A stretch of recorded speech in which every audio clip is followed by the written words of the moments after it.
America ने Iran पर लगातार छठी रात हमले किए और बंदर अब्बास, केश्म द्वीप, चाबहार समेत दक्षिणी इलाकों में पुलों, ट्रेन स्टेशन, पावर प्लांट और सिविल इंफ्रास्ट्रक्चर को निशाना बनाया। ईरानी रिपोर्ट्स के मुताबिक इन हमलों में 8 लोग मारे गए और 20 घायल हुए। हालिया दौर में ईरान में कुल 38 मौतें हो चुकी हैं और 400 से ज्यादा घायल हैं। बच्चों के एक कैंसर अस्पताल को निकट हमले के चलते खाली करा लिया गया है। ईरान ने भी जोरदार जवाबी कार्रवाई की है। उसने बहरीन, कुवैत, जॉर्डन, कतर और सीरिया में अमेरिकी ठिकानों पर मिसाइल और ड्रोन हमले किए और राडार, फ्यूल डिपो और कई मिलिट्री साइट्स तबाह कर दी। इराक के कुर्दिश इलाके में 9 लोग मारे गए। कतर में एक बच्चा शार्प नेल से घायल हुआ। स्ट्रेट ऑफ होर्मुज लगभग बंद पड़ा है। वहां से सिर्फ 3 जहाज गुजर पाए हैं। तेल की कीमतें फिर बढ़ गई हैं।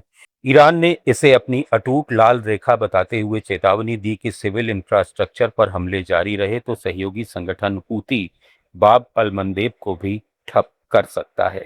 उधर इसराइल, लेबनान, हिजबुल्ला और गजा मोर्चे पर सक्रिय है और रह रहकर हमले कर रहा है। उसने वेस्ट बैंक में गिरफ्तारियां तेज की हैं। वहीं हिजबुल्ला ने लेबनान सरकार पर खतरे की बात कही है।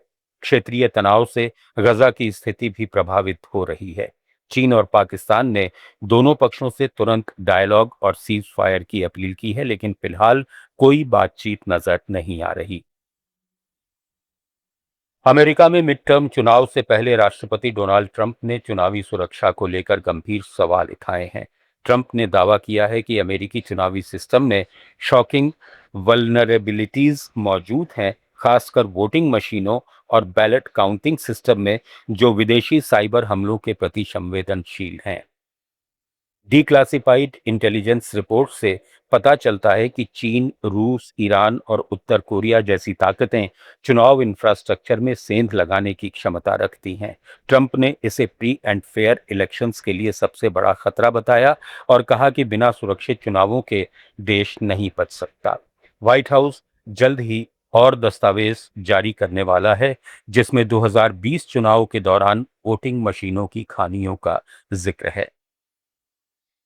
जेफरी एप्स्टीन केस को लेकर अमेरिका में एक बार फिर सियासी हलचल तेज हो गई है। इस बार उपराष्ट्रपति जेडी वेंस ने एक पॉडकास्ट में स्वीकार किया कि एप्स्टीन फाइल्स को सार्वजनिक करने के तरीके में ट्रंप प्रशासन से गंभीर चूक हुई।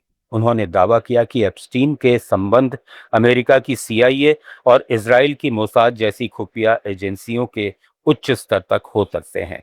हालांकि उन्होंने इस दावे के समर्थन में कोई सबूत पेश नहीं किया। वेंस ने कहा कि सरकार को शुरुआत में ही सभी दस्तावेज सार्वजनिक कर देने चाहिए थे ताकि भ्रम की स्थिति नहीं बनती। उन्होंने पूर्व अटॉर्नी जनरल पाम बॉन्डी के बयानों को भी विवाद की वजह बताया। युगांडा में पूर्वी इलाके के कप चोरुआ जिले में किंग डेविड जूनियर स्कूल की बस, जो सिपी फॉल्स से एजुकेशनल टूर के बाद कंपाला लौट रही थी, सड़क से उतर गई और एक चट्टान से टकराकर पलट गई।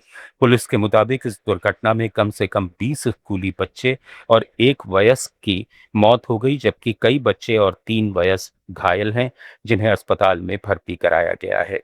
बस की छत पूरी तरह उखड़ गई और सीटें बाहर निकल आईं।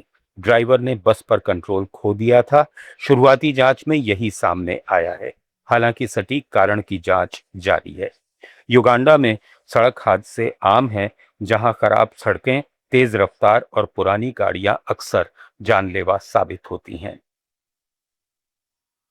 जापान ने शाही उत्तराधिकार के नियमों में कुछ ढील दी है, लेकिन महिला सम्राटों पर पाबंदी बरकरार रखी गई है।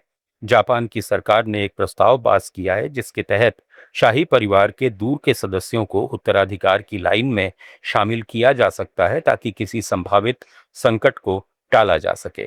फिलहाल जापान के सम्राट नारुहितो के बाद उनके भाई अकिशिनो क्राउन प्रिंस हैं, लेकिन अगली पीढ़ी में केवल एक छोटा राजकुमार है, जिससे उत्तराधिकार की कमी का खतरा मंडरा रहा था।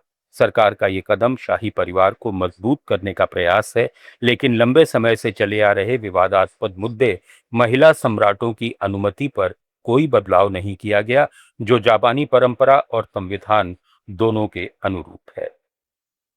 ग्लोबल न्यूज में फिलहाल इतना ही। बने रहिए लेट्स माइक के साथ।